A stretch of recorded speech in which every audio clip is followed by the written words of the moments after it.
అనంతపురం జిల్లా కళ్యాణదుర్గం నియోజకవర్గంలో అన్ని వనరులున్న అభివృద్ధి శూన్యమంటున్నారు నియోజకవర్గం యువత.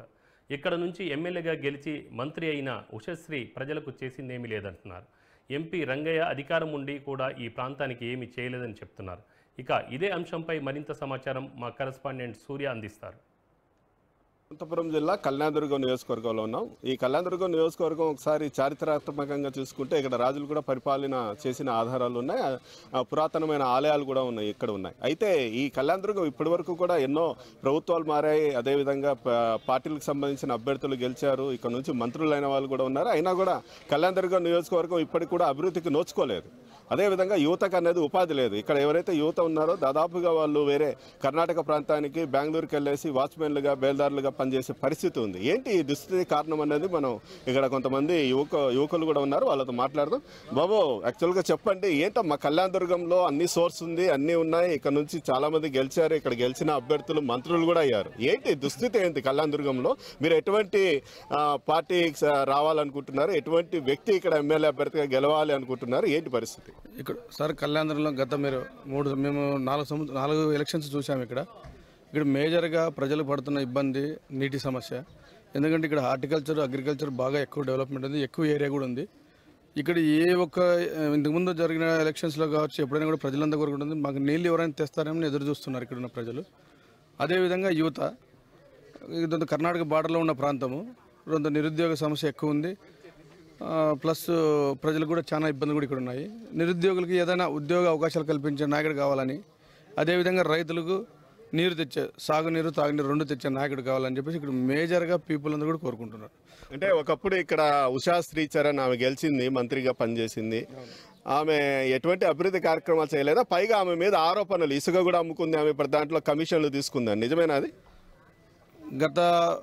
గత ఎలక్షన్స్లో ఉషశ్రీ చరణ్ గారిని ఇక్కడ పట్టం కట్టారు. అదేదో జగన్ వేవ్ అనవచ్చు, అది ఒక్క ఛాన్స్ కావచ్చు, మన ఉషశ్రీ చరణ్ గారిని చూసి చేశారో తెలియదు. కానీ ఇదైతే తెలుగుదేశం పార్టీ కంచుకోటగా ఉన్నింది ఇంతకుముందు అంతా కూడా.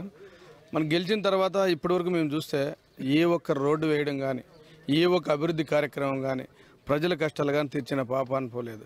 ఎమ్మెల్యే గారు కేవలం ఒక ఉపయోగపడిన శిలాఫలకాలు ఓపెన్ చేయడానికి తరమైన తప్ప, ఏదో ప్రోటోకాల్ వాళ్ళ పార్టీ ఆదేశించిన ప్రోగ్రాంలో కనపడడం తప్ప ఏ ఒక్క అభివృద్ధి కార్యక్రమం కానీ, సంక్షేమ కార్యక్రమం స్వతహాగా తను ఎమ్మెల్యేగా చేసే పనులు అయితే ఈ నియోజకవర్గంలో ఎక్కడా కనపడడం లేదు.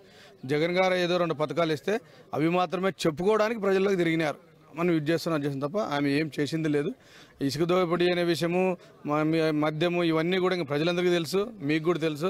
ఈ ప్రభుత్వంలో ఏం జరిగినా కూడా ప్రజలందరికీ ఆల్మోస్ట్ వాళ్ళు తెలుస్తారు. అంటే ఇంకోటి వాదన ఏమంటే ఆమె మీద అవినీతి ఆరోపణలు ఉన్నాయి, ఆమెకు మరొకసారి పార్టీ టికెట్ ఇస్తే గెలిచే అవకాశం లేదు, అందుకే ఉన్నత విద్యావంతుడు పీడీ రంగయ్యని తెచ్చి ఇక్కడ పెట్టారని చెప్తున్నారు. మరి పీడీ రంగయ్య పరిస్థితి ఏంటి ఇక్కడ?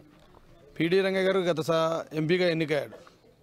ఎంపీగా ఎన్నికైన తర్వాత 5 సంవత్సరాల్లో మా కళ్యాణదుర్గం ప్రజలు మరీ మెరుగ్గా ఉన్న సామాజిక వర్గం వాళ్ళు కూడా అతన్ని ఏ రోజు చూసిన పాపాను పోలేదు. ఎంతమందికి మంచి చేసినాడు ఈ నియోజకవర్గంలో. ఆల్రెడీ ఆయన ప్రజాప్రతినిధి, ఏం కొత్తగా వచ్చి నిలబడడం లేదు. ఎంపీగా మేము ఓట్లు వేసాం, ఈ నియోజకవర్గం నుంచి ఆయనకి ఎంపీగా ఓట్లు వేసాం. ఏం తీర్చాడు, ఏం సమస్యలు ఇచ్చాడు? అదే ఈ పట్టణంలో నీటి సమస్య ఎంతో ఉంది. తెలుగుదేశం గవర్నమెంట్ టైంలో ఒకటి శాంక్షన్ అయినటువంటి ప్రాజెక్టు, ఇంటింటి కొలే ప్రాజెక్ట్ ఇప్పటికీ ఆగిపోయింది. దానికి ఏమో నిధులు తెచ్చి చేసావా? ఇక్కడున్న సమస్యలు ఏ ఒక్క సమస్య తీర్చినావో మాకైతే ఇంతవరకు కనపడడం లేదు. ఈ నియోజకవర్గానికి సాగునీరు, తాగునీరు, రోడ్లు సౌకర్యము, యువతకు ఉపాధి సౌకర్యము, విద్యార్థులకు అవసరమైన మౌలిక వసతులు, అదేవిధంగా నర్సింగ్ కాలేజ్ లాంటివి, ఈడ మహిళలకి టైలరింగ్ ఇన్స్టిట్యూట్లు, ఈ విధంగా డెవలప్మెంట్ మేము కోరుకునే వ్యక్తి మాకు కావాలని కోరుకుంటున్నాము. ఖచ్చితంగా ఇప్పుడున్న పరిస్థితుల్లో మన కళ్యాణదుర్గానికి తెలుగుదేశం పార్టీ నుంచి అమిలేని సురేంద్రబాబు అనే వ్యక్తి వచ్చాడు ఇక్కడికి. 100కి 100% ఇతను ఈ కళ్యాణదుర్గాన్ని రూపురేఖలు మారుస్తాడని, రాష్ట్రంలోనే ఒక మెరుగైన, ఒక ఆదర్శవంతమైన నియోజకవర్గంగా తీర్చుతాడని చెప్పేసి ఈ ప్రజలందరూ కూడా మేము కోరుకుంటున్నాము. 100% అతన్ని గెలిపించుకోవాలని మేము అందరూ ఆశిస్తున్నాం. ముఖ్యంగా కళ్యాణదుర్గం నియోజకవర్గంలో తీసుకుంటే వైసీపీ తరఫున ఎంపీ పీడీ రంగయ్య బరిలో ఉన్నారు. అదేవిధంగా టీడీపీ తరఫున జనసేన, బీజేపీ ఉమ్మడి అభ్యర్థి సురేంద్రబాబు గారు బరిలో ఉన్నారు. వీళ్ళిద్దరిలో ఎవరైతే బాగుంటుందని యువత ఆశిస్తున్నారు? ఓకే, ఇప్పుడు సురేంద్రబాబు గారిని చూసుకుంటే ఆయన ఆల్రెడీ ఒక ఇండస్ట్రియలిస్ట్. ఆయన వస్తే ఆయన ద్వారా కళ్యాణదుర్గం డెవలప్ అవుతుంది. ఇక్కడ ఉన్న కాలువలకు నీళ్ళు వస్తాయి, అలాగే మన లోకల్ ఇండస్ట్రీస్కు తీసుకురాగలరు. సో ఆయన వచ్చిన ఫస్ట్ మాటే ఇక్కడున్న నిరుద్యోగులు కళ్యాణదుర్గంలో చాలామంది ఉన్నారు, వాళ్ళ కోసం ఒక ఇండస్ట్రీస్ అనేవి తీసుకొస్తానని పబ్లిక్గా చెప్పారు. సో ఆయన మీద మాకు చాలా నమ్మకం ఉందండి.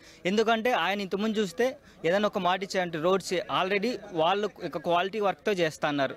సో మాకు నమ్మకం ఏమంటే ఇక్కడ కళ్యాణదుర్గంలో సురేంద్ర బాబు గారు వస్తే కళ్యాణదుర్గం డెవలప్ అవుతుంది, చెరువుకు నీళ్ళు వస్తాయి, అదే పైన టీడీపీ వస్తే ఐటీ ఇండస్ట్రీస్ వస్తాయి, మన స్టేట్ అనేది డెవలప్ అవుతుంది. దాని ద్వారా మేము చంద్రబాబు నాయుడు గారు కానీ ఇక్కడ సురేంద్ర బాబు గారు వాళ్ళ మీద నమ్మకంతో మేమే స్వచ్ఛందంగా వచ్చి ప్రజలకు అవేర్నెస్ తీసుకొచ్చి ఓట్లు వేయడానికి వచ్చాము. ఓకే, చెప్పండి మీరు ఏం చేశారు? ఎంపీటీసీనా? ఓకే, ఇప్పుడు చూసామంటే సర్పంచులు ఎంపీటీసీలు గతంలో ప్రభుత్వాలు టీడీపీలో ఉన్నప్పుడు ఒక వెలిగారు. ఆ తర్వాత జగన్మోహన్ రెడ్డి వచ్చిన తర్వాత ఎలా ఉంది అంటే చాలా చెక్ పవర్స్ తీసేయడం కానీ అధికారాలు కోసేయడం కానీ ఇవన్నీ జరిగాయి. ఏంటి మీ అభిప్రాయం ఏంటి? ఇప్పుడు మనకు గ్రామాల్లో మహాత్మా గాంధీ రాజ్యాంగాన్ని కొల్లబడుస్తూ ఉన్నారు జగన్మోహన్ రెడ్డి గారు. గత చంద్రబాబు నాయుడు గారు అధికారంలో ఉన్నప్పుడు కానీ రామారావు గారు ఉన్నప్పుడు కానీ గ్రామ అభివృద్ధికి చాలా సహకారం చేశారు. ఆ గ్రామాల అభివృద్ధి కావాలంటే చంద్రబాబు నాయుడు కానీ ఎన్టీ రామారావు కానీ ఎన్నో కార్యక్రమాలు చేశారు, అభివృద్ధి చేశారు, రోడ్లు వేశారు. మనకు ముఖ్యంగా మన గ్రామాల్లో చిన్న చిన్న ఆడబిడ్డలు ఉంటారు, రాత్రిపూట్లు బయటికి పోవాలంటే ఇబ్బందికరంగా ఉంటాయి. మన చంద్రబాబు నాయుడు గారు మనకు బాత్రూంలో మన ఆడబిడ్డలు బయటికి పోతే ఎలా ఉంటుంది, ఇబ్బందికరంగా ఉంటారని బాత్రూంలో మంచి సంక్షేమ పథకం ద్వారా సాయం చేశారు. ఇటువంటి సంక్షేమ పథకాలు మన చంద్రబాబు ఒక ఆలోచనతో ఒక నిదర్శనతో చేసే యువత ఏం ఆకాంక్షతో ఉంది? మెయిన్గా వచ్చేసి కళ్యాణదుర్గంకి ఏం కావాలి యువత? కళ్యాణదుర్గంలోనే కాదు, రాష్ట్రంలో మొత్తం నిరుద్యోగులు కూడా ఎంతో అసంతృప్తిగా ఉన్నారు. ఎందుకంటే ఈ ప్రభుత్వం వైఎస్ఆర్సీపీ అయిన ప్రభుత్వం ఘోరంగా విఫలమైపోయింది. ఎందుకు? కేవలం మీరు ఉద్యోగ అవకాశాలు కల్పిస్తారని ఒక బూటకు మాట చెప్పినందుకు మాత్రమే మీరు ఆ రోజు మీ అందరికీ ఓట్లు వేశారు తప్పనిచ్చి, మరీ ఈ రోజు ఎలక్షన్లకు వచ్చి ముసలి కన్నీరు గారుస్తున్న ఈ జగన్మోహన్ రెడ్డి కావచ్చు, లేకపోతే ఇక్కడ ఉన్న ఎంపీ రంగయ్య కావచ్చు, ఏ రోజు ఎవరికైనా ఉపాధి అవకాశాలు ఏమున్నాయి, లేకపోతే ఇక్కడ ఉన్న యువతకి ఏ విధమైన ఎడ్యుకేషన్ ఉంది, లేకపోతే వాళ్ళకి స్కిల్స్ ఏ విధంగా డెవలప్ చేయాలని చెప్పేసి ఎంపీ గారు ఏ రోజైనా కళ్యాణదుర్గంకి లేక అడుగు పెట్టి ఇక్కడున్న విద్యార్థులు కానీ నిరుద్యోగులు కానీ లేకపోతే తదితర రంగాల్లో ఉన్న వాళ్ళకి కానీ ఆదుకున్నారా, లేకపోతే మాట్లాడినారా? మీరు ఎంపీ లాడ్స్ కింద మీకు నిధులు శాంక్షన్ అయినాయి, దాంతో మీరు ఎందుకు స్కిల్ డెవలప్మెంట్ని మీరు దాన్ని ప్రోత్సహించలేదు? మీరు అనుకుంటే ఇక్కడే మాకు ఒక ఉపాధి అవకాశాలు క్రియేట్ చేయొచ్చు, కానీ ఎంపీగా మీరు విఫలమయ్యి ఎమ్మెల్యేగా చేస్తామన్నట్లుంది. ఓకే, ఇది వీరందరూ కూడా ఒకే ఒక పేరు చెప్తున్నారు, టీడీపీ అభ్యర్థి సురేంద్రబాబుని గెలిపించుకుంటామంటూ.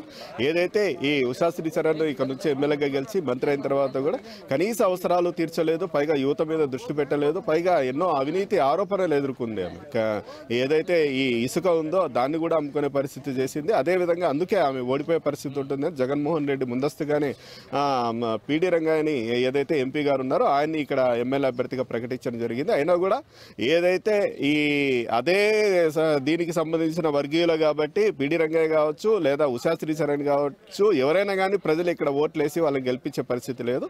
ప్రజలు ఒకటే కోరుకుంటున్నారు, ఎవరైతే అభివృద్ధి అనేది చేస్తారో, ఎవరైతే ప్రజల గురించి ఆలోచిస్తున్నారో, ఎవరైతే యువత మీద దృష్టి పెడతారో అటువంటి వ్యక్తిని మేము గెలిపించే ప్రయత్నం చేస్తామని చెప్తున్నారు. అందులో భాగంగానే అలవిలేని సురేంద్రబాబు పేరు అనేది ప్రముఖంగా వినిపించడం జరుగుతోంది. మరి ఏంటి పరిస్థితి అనేది ఈ ఎలక్షన్స్ తర్వాత, ఎన్నికల తర్వాత, రిజల్ట్ తర్వాత చూడాల్సిన పరిస్థితి ఉంటుంది. Camera person Anjaneya Prasad, RK Surya, news 360, Kalyandurg నియోజకవర్గం నుంచి.